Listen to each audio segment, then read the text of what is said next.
Dear students, पिछली class में आपको संबंधों के प्रकार बताए थे, टाइप ऑफ रिलेशंस। पहला बताया था रिक्त संबंध।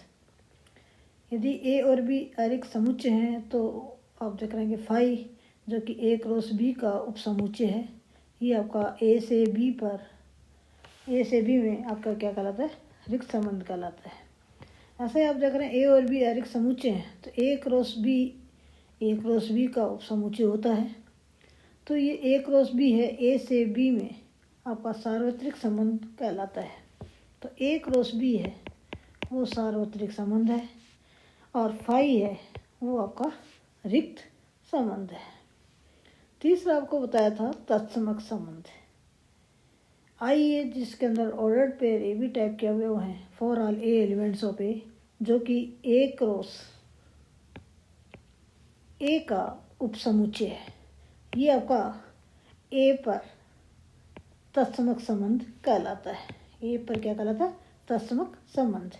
तो आइए आपका ए पर तत्समक संबंध कहलाता है।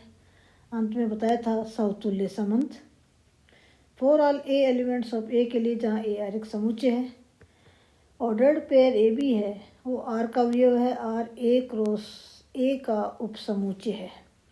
तो ये जो आर है वो आपका ए पर समतुल्य संबंध कहलाता है। साथ में आपको बताया था कि प्रत्येक तत्समक संबंध है, प्रत्येक तत्समक संबंध आपका समतुल्य संबंध होता है, लेकिन विलोम सत्य नहीं है। तो प्रत्येक तत्समक संबंध समतुल्य संबंध होता है, लेकिन विलोम जो आपका है इसका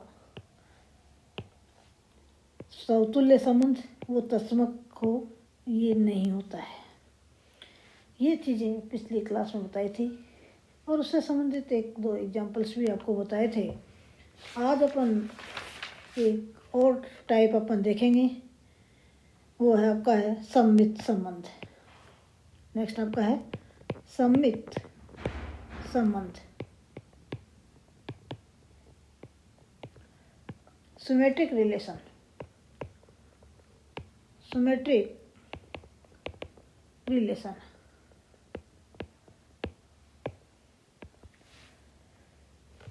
ए और बी आपका अरिक्त समुच्चय है और इस पर परिभाषित संबंध आर सम्मित संबंध कहलाता है।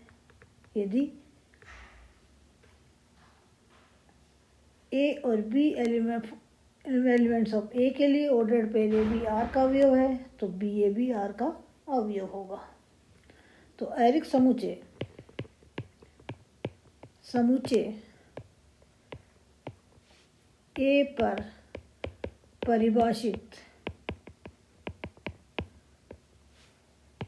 संबंध आर सम्मित संबंध कहलाता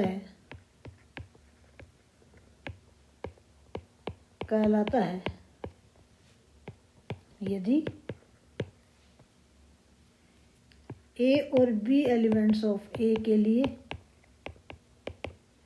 ऑर्डर्ड पेयर ए बी है वो आर का अवयव है तो इम्प्लाइज करेगा बी ए है वो आर का अवयव है। या यूँ कह सकते हैं कि यदि ए का बी के साथ में आर संबंध है, ए का बी के साथ में आर संबंध है तो इम्प्लाइज बी का ए के साथ में आर संबंध होगा, जहाँ ए और बी किसके अवयव हैं? ए के अवयव हैं। तो ये जो संबंध है अरिक्त समुच्चय ए पर परिभाषित है वो आपका सम्मित संबंध कहलाता है, सिमेट्रिक रिलेशन कहलाता है। फॉर एग्जाम्पल अपन लें, सिंपल सा एग्जाम्पल अपन ले लें इसी पर कि मान लीजिए एक अरिक्त समुच्चय ए है जिसमें अवयव हैं 1, 2 और 3 और R1 अपन लें। इस R1 के अंदर आप देख रहे हैं कि अवयव हैं 1, 1, 2, 2, 2, 2 1 2 3 3 3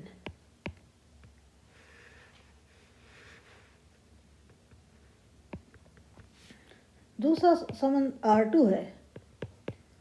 इसके अंदर अवयव आपके पास हैं 1 2 1 3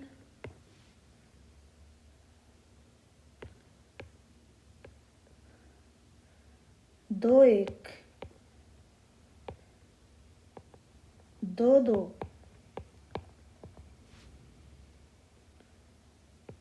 3 1 3 2 3। तो अब यहाँ देख रहे हैं कि R1 जो आपके पास है, ये R1 आपका यहाँ देखें कि अपने पास तत्समक संबंध है या नहीं है। तत्समक संबंध नहीं है, क्योंकि तत्समक संबंध के अंदर तो आपके पास क्या होता है कि इसके अंदर सारे अवयव हैं ऑर्डर्ड पेयर ए टाइप के होते हैं for all A elements of A. तो आप देख रहे हैं कि एक एक इसका एलिमेंट्स है। इसमें 1 2 एलिमेंट्स आ गया तो इसका मतलब ये आपका तत्समक संबंध नहीं है। R1 आपका तत्समक संबंध नहीं है। R1 आपका समतुल्य संबंध है या नहीं है। तो समतुल्य के लिए अपन देख रहे हैं कि एक एक R1 का अवयव है, 2 2 R1 का अवयव है या नहीं है। 2 2 R1 का अवयव नहीं है। 3 3 है। तो 2 2 आपका R1 का अवयव नहीं है। तो R1 जो आपका है वो समतुल्य संबंध नहीं है, संबंध नहीं है, क्योंकि आप देख रहे हैं कि यहाँ पर 2 2 है, वो R1 का अवयव नहीं है। तो ये आपका समतुल्य संबंध नहीं है। अब आप देखें सम्मित संबंध है या नहीं है। सम्मित में आपके पास है, अब देख रहे हैं सम्मित के लिए एक एक क्रम कैसे भी चेंज कर दीजिए। एक एक R1 का अवयव है। 1 2 R1 का अवयव है, तो क्या 2 1 R1 का अवयव है। अब अपन देखें कि 2 3 R1 का अवयव है, 3 2 R1 का अवयव है या नहीं है। नहीं है। तो ये जो आपका संबंध आपका है, ये संबंध आपका सम्मित संबंध नहीं है, सम्मित संबंध नहीं है, क्योंकि 2 3 एलिमेंट्स है R1 का, परंतु 3 2 R1 का एलिमेंट्स नहीं है, R1 का एलिमेंट्स नहीं है। तो ये जो संबंध आपका है वो आपका सम्मित संबंध नहीं है। अब R2 को देखें कैसा है। R2 आपका समतुल्य संबंध है या नहीं है। समतुल्य एक एक इसका अवयव नहीं है, 2 2 है, 3 3 है, लेकिन एक एक इसका अवयव नहीं है।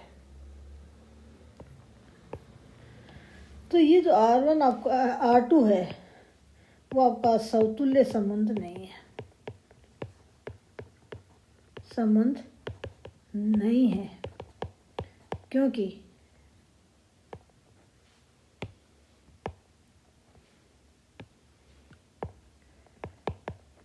आपका एक एक डज नॉट एलिमेंट्स है R2 का। ये आपका सम्मित संबंध है या नहीं वो देखें। सम्मित देखने के लिए आप देख रहे हैं 1 2 R2 का अवयव है, क्या 2 1 है। 1 3 R2 का अवयव है, 3 1 है क्या है।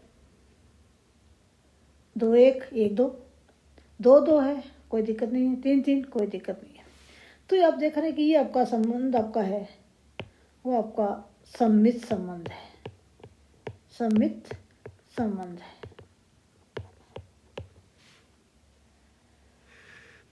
क्यों है सम्मित संबंध।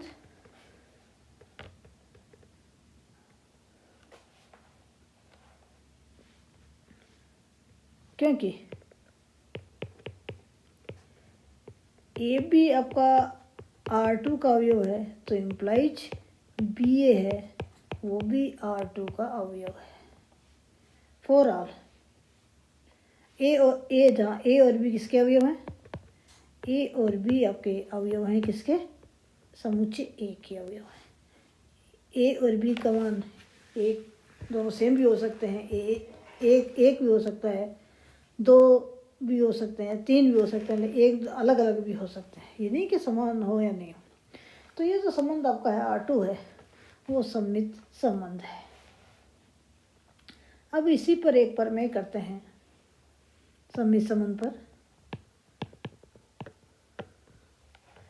एरिक समुच्चय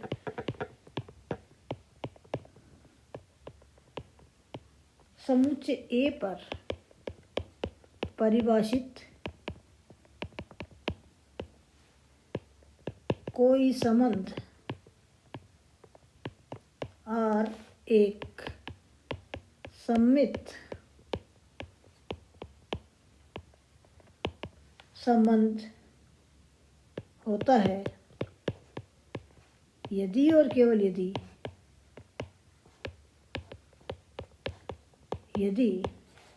R बराबर R इनवर्स, संबंध R और उसका प्रतिलोम दोनों यदि समान है तो वो संबंध आपका सममित संबंध होता है।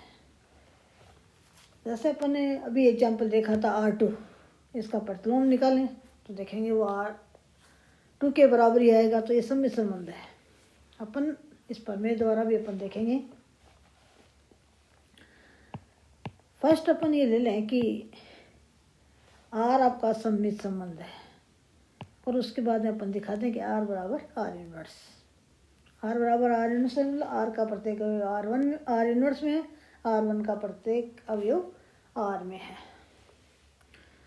तो माना आपके पास R है, एरिक समुच्चय या समुच्चय ए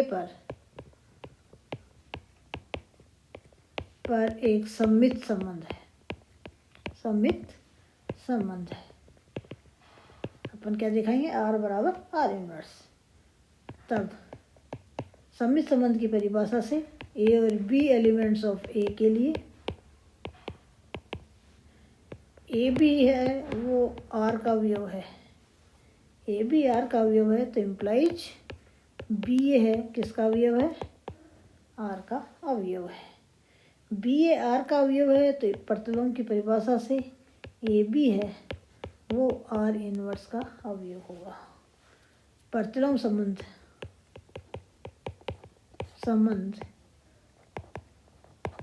की परिभाषा से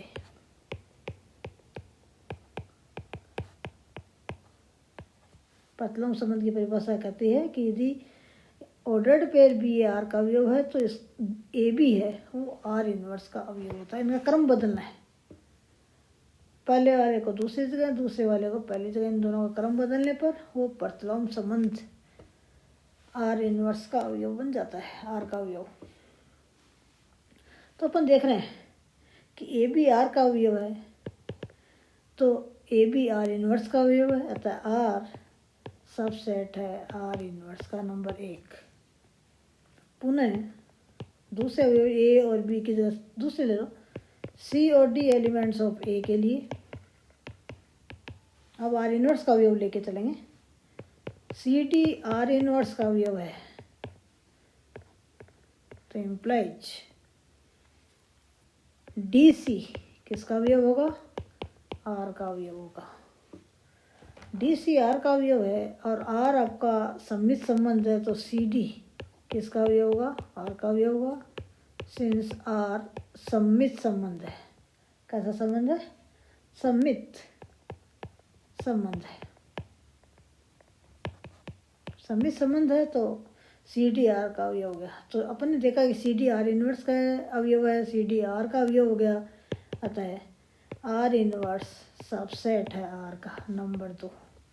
first and second implies R बराबर R इनवर्स, अतः R सममित संबंध है तो ये इम्प्लाइज कर रहा है R बराबर R इनवर्स। विलोम ले लें, माना R बराबर R इन्वर्स है और अपन दिखाएंगे कि R आपका सममित संबंध है। R बराबर R इन्वर्स ले लिया, तब R सममित संबंध दिखाएंगे, तब A और B एलिमेंट्स ऑफ A के लिए ए बी आर का अवयव है, तो ये इम्प्लाइज करेगा नंबर 3 से ए बी है वो किसका अवयव है, आर इनवर्स का। 3 से ए बी आर इनवर्स का अवयव है, तो प्रतिलोम की परिभाषा के अनुसार बी ए है वो किसका अवयव हो जाएगा, आर का अवयव हो जाएगा, आर का अवयव हो जाएगा। तो अपन देख रहे हैं ए बी आर का अवयव है, इम्प्लाइज बी ए बी ए है, आर का अवयव है, तो ये आता है आर क्या है, सममित संबंध है, सममित संबंध है। आता है आर बराबर आर इनवर्स इम्प्लाइज आर सममित संबंध है।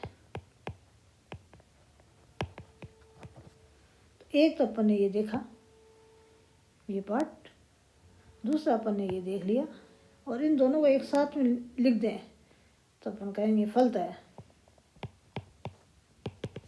आर सममित संबंध है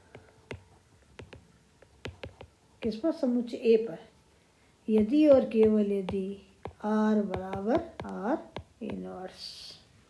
ये एक पर में थी, आपको याद भी रखना है। क्वेश्चंस करें वहाँ पर सममित संबंध वाले में अपन डायरेक्टली आर और आर इनवर्स निकालिए, देख लीजिए समान है या नहीं है। यदि समान है तो वो संबंध आपका कैसा है, सममित संबंध है, अन्यथा नहीं है। Thanks students.